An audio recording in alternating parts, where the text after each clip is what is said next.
What up, Shredder? Terrain parks are big and scary, crowded and filled with rippers. But did you know that they're not the only place to learn tricks? In fact, there's something much more fun than terrain parks for most of us. Something that has even been described as pure happiness. And no two of these things are the same. I'm talking, of course, about side hits. If you want to know where to find them, how to hit them, how to use them to learn tricks you could never learn in a terrain park, and what the heck they are, then keep watching. But first, subscribe to the channel, hit notifications right now, and while you're at it, smash that like button. I don't care if it's your first week or your 10th year on a snowboard, if you live in Pennsylvania or Whistler, if you ride a reverse camber or a race board. Side hits are for you. In fact, they're for everyone, and you can hit side hits with whatever you ride.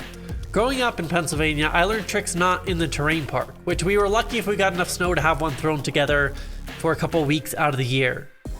No, I learned tricks on the pole 8 jump, the side hit under pole 8 on the lift, or the crossover jump, a section between two trails that had a natural lip, or in a gap between two moguls, or the sidewall of the mountain.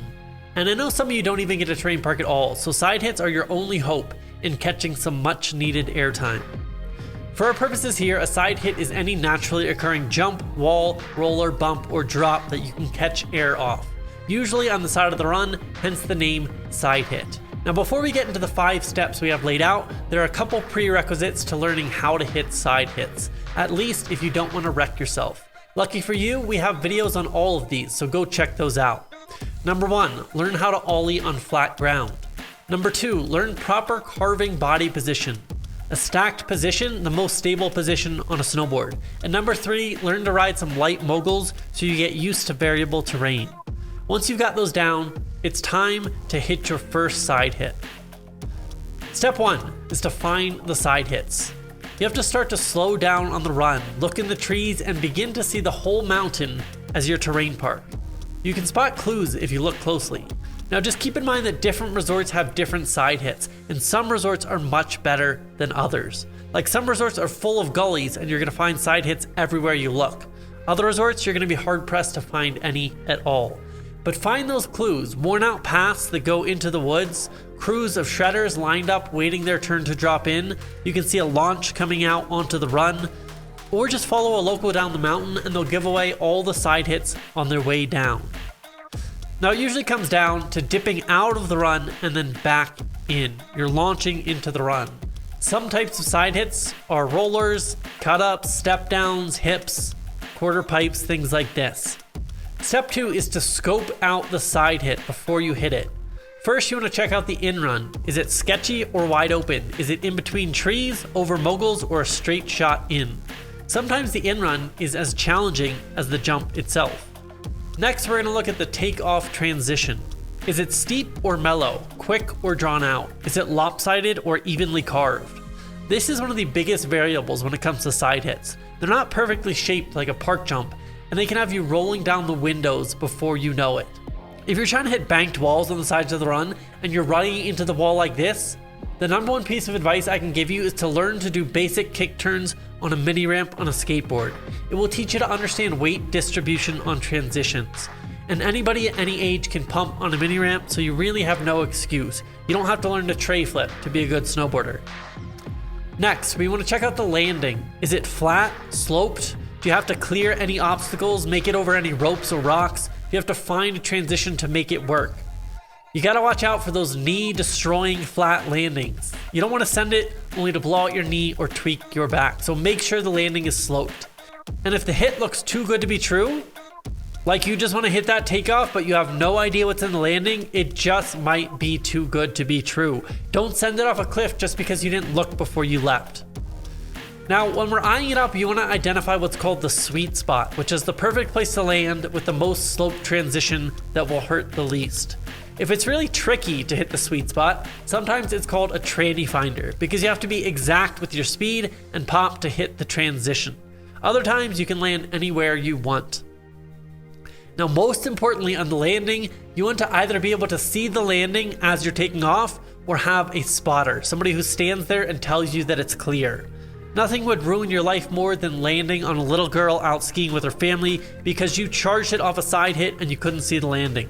or to a lesser extent, getting into a fist fight with an angry parent because you had a close call. So please use spotters and don't launch off blind rollers without one because you don't know who's on the other side. And don't hit side hits where people are hanging out in the landing. It's just not worth the collision. Step 3, we found the side hit, we scoped it out, now it's time to hit it. First things first, is it heel side or toe side? Most side hits are at an angle and you're either going to be on your heels or your toes, which will largely determine what tricks you can do on the side hit. For example, toe side hits are very easy to spin backside, such as a backside 180, whereas heel side hits are great for practicing front side spins. I also like to do methods off my heels, and this is because you're spinning into the run. So if you want to spin to the right, look for a side hit on the left side of the run where you can spin back into the run. And the same for the left side, look for a hit on the right so you can spin left into the run. This will create a toe to heel approach or a heel to toe approach, which if you watch my park videos, you know this is how you do it off a park jump. Side hits force you to have a proper setup turn, which is a great practice for the actual park, because you have to get to the side of the run just to hit them, and this simulates a setup carve. Next, figure out the speed. Most side hits you can just roll over and go bigger and faster each time, but if it's something with a gap, or you need to hit a certain distance to make it to the landing, then don't get the speed wrong. Watch someone else hit it first and follow their lead. Otherwise, just start slow and work your way up. Now riding into the side hit, you're going to want to take an extremely stable body position and stay loose in your knees. And this is because the transition can be crazy and you want to be ready for literally anything. Any irregularities, lopsidedness, quickness needs to be absorbed with your knees so that no matter what the takeoff looks like, you leave the lip completely centered, stable, and stacked. You can worry about the trick after you've taken off. Now keep in mind that side hits can be very worn out. They can be rutted, catchy, icy, and catch you off guard. And if you're off balance at all, chances are you're gonna get bodied. Even I occasionally eat it off a side hit. So the key is to absorb all of it in your legs, and as Bruce Lee says, move like water. This isn't a park jump you're hitting. I like to give a deep bend in the knees, and then as soon as I know I'm stable in the launch, extend my legs and snap off the very end of my tail off the takeoff. To be clear, I get in a very aggressive stance here to account for the variable transition. Now if you're getting sent to your back every time you pop off a side hit, you need to practice ollies on the flat ground and on mellow rollers. You just don't have enough control to be doing it off a jump yet. Or find a side hit that's a little less crazy than the one you're hitting. I also think the ollie comes in a little late on side hits because you do have to figure out that transition before you snap. And honestly, once again, skateboarding helps so much for side hits, skateboarding park transition specifically. Now if you get the speed, the angle, and the stability right, you can pretty much do any trick off a side hit, from your favorite grab to a 540 or even a backflip. Remember, you're going to be spinning into the run, so always look up and across hill before zoning in on your trick. Now the landing is usually but not always going to be a little more flat than a park jump, so be sure to absorb the landing and land in a stacked position.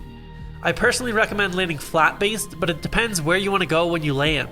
If there's a tight turn right after you land a backside 180, you might want to land on your toes and go straight into that turn. If it's extra flat, I like to extend my tail down to absorb some of the impact before my whole body makes contact. Okay, you just sent that side hit. Now you need to tell your friends about it so they can hit it on the next run. It's time to name the side hit. Like, yo, just found a killer side hit on Schoolmarm next to the picnic bench. You gotta hit the picnic gap next run. Or the pole 8 jump. Or call it Hollywood High because it's under the lift. Sometimes one of the coolest things you can do is send it underneath the lift where everyone is watching. Look for identifying landmarks or distinct characteristics and make it yours. If it's a well-known hit, a lot of times there will already be a commonly accepted name for it, but don't be afraid to make up your own. Now that you've got it down, it's time to use side hits to learn new tricks. The key is selecting the right hit for the trick you want to learn. Want to learn a backflip? A big steep takeoff is best. Front flip, usually a mellower takeoff with a landing that drops away, is easiest. Frontside 540, most of us are going to want to come in on the heels and on the toes for a backside 5. Rodeo 7, something with a soft landing is ideal. Find out the approach for the trick you're working on and find the right jump for you. Next, if you want to check out the greatest side hits video ever made, check out the Side Hits Euphoria series, especially episode number 3 from Arthur Longo and Oliver Gittler. So that's it, the side hit. You can go 2 inches off the ground or 200 feet through the air. You can roll over it casually or send a 540 deep. Side hits turn the whole mountain into your terrain park and let you get in the flow and become one with nature. They're a great way to learn tricks outside the park without the crowds and the pressure. And on POW days, they're like having your own personal foam pit. Get out there and claim your own side hits. Find the hit, scope out your takeoff and landing, get your approach right, stack your body, take an aggressive stance, and be sure to spot that landing. Pick the right side hit for the trick you want to learn and get out there and send it. Let me know in the comments, what's your favorite mountain for side hits, or maybe even your favorite specific side hit of all time. That's all for today. Peace out, Shredder.